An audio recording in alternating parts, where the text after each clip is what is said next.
Hi guys, welcome to my YouTube channel. In this video, I will describe you about the flash attention, and you can say it is a AI accelerator.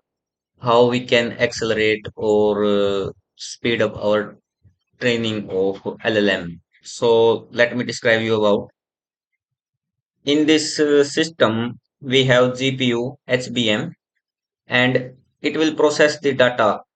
It will send the data to SRAM and again SRAM, I mean multiple SRAMs, and then it will process the data and data will back to the HBM.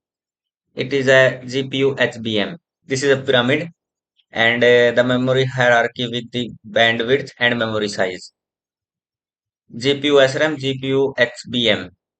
So all the green colors are here are in GPU HBM. It will take the slice or you can say chunk of data from Q, K and V and it will compute in SRAM and after that the computation it will store in flash tension and there are multiple chunks of flash tension.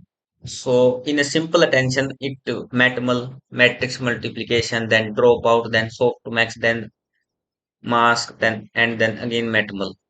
So the time required is here very high as compared to fused kernel in a flash attention.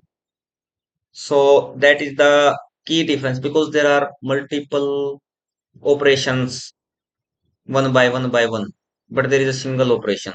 So in this way we can save the time and memory usage. It uses the chunk, I mean small data to process in the SRAM. So it process the data efficiently. And we have Q, then K, and the multiplication give the n cross n size of A, and then mask.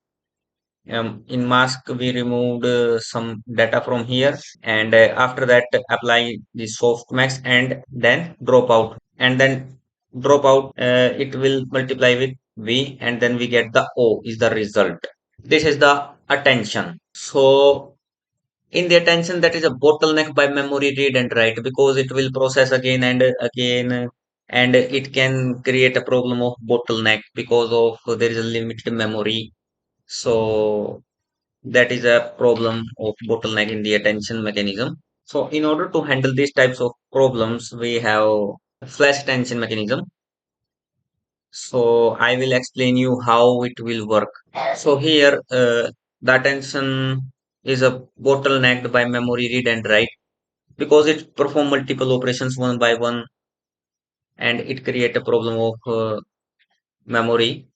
But in the fused kernel, I mean flash tension, it can handle it easily. So there are two key methods in order to handle these types of problems. First of all, what are the challenges are there? The first challenge, the compute softmax reduction without access to full input. And second, backward without the large attention matrix from forward. So in order to handle these types of problem, the first is tiling. Restructure the algorithm to load block by block, I mean chunk by chunk from HBM to SRAM to compute attention. So in this way, our system, I mean SRAM can process the data easily because the SRAM is quite fast. So it can process the data chunk by chunk or block by block. And recomputation, it don't store the attention matrix from the forward, recompute it in the backward direction. While when we will do the back propagation in order to update the weights, so it will recompute at that time. So in the tiling, that how it will do. So it will have some chunks of v matrix and all these matrix handle by using this formula alpha into softmax a1 and then beta into softmax a2. So this is the way to handle alpha and beta. Alpha and beta are the dependent on, I mean, A1 and A2. So, and after that, it will multiply with the V1 and V2 in order to get the final output.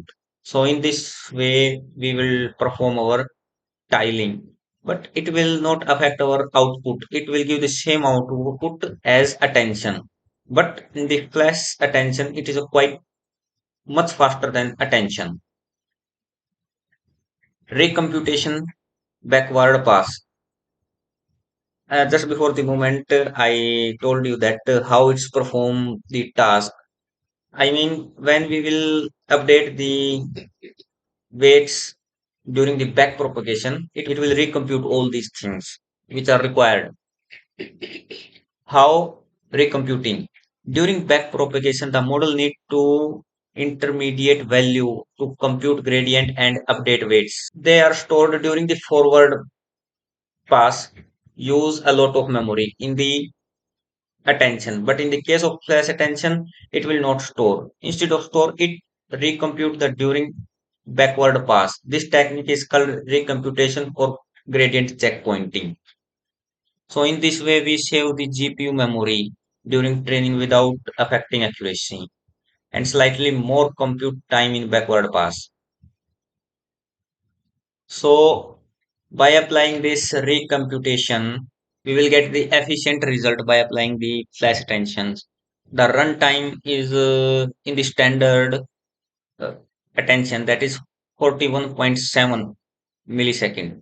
But in the case of flash attention, it is much lower, which is 7.3.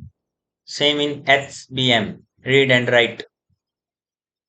There is 40.3 GB, but here is 4.4. Same in GFlops and faster training. In BERT implementation in Hugging Face, it requires 55.6 minutes plus minus 3.9. In NVIDIA, 20 approx 20 minutes. But in the flash attention, the time requires 17.4. So the time required is much lesser as compared to Hugging Face and NVIDIA. So attention outperformed the previous code by 15% and 3.2x faster than the Hugging Face BERT. So it is a quite efficient in order to train the model. The same in the GPT-2. GPT-2 small, GPT-2 flash attention, GPT medium Hugging Face, GPT-2 Megatron, and then GPT-2 medium flash attention. So the training time is much lesser in the case of flash attention, which is 2.7 days for GPT-2 small, as same as in the GPT-2 medium, which is 3x better than GPT-2 medium Hugging Face. In case of longer sequence, if we have context length is too long, so in the case of GPT-2 small, context length is 1K, then it take 4.7 days. But we will perform same case in the flash attention, then it is required 2.7 days, which is 1.7 times faster. And if we will increase the context length up to 4K, then it require 3.6 days, which is 1.3 times faster than 1K context length of GPT-2 small Megatron LM. That's all about the flash attention. And please subscribe the channel and hit the like button. Thank you.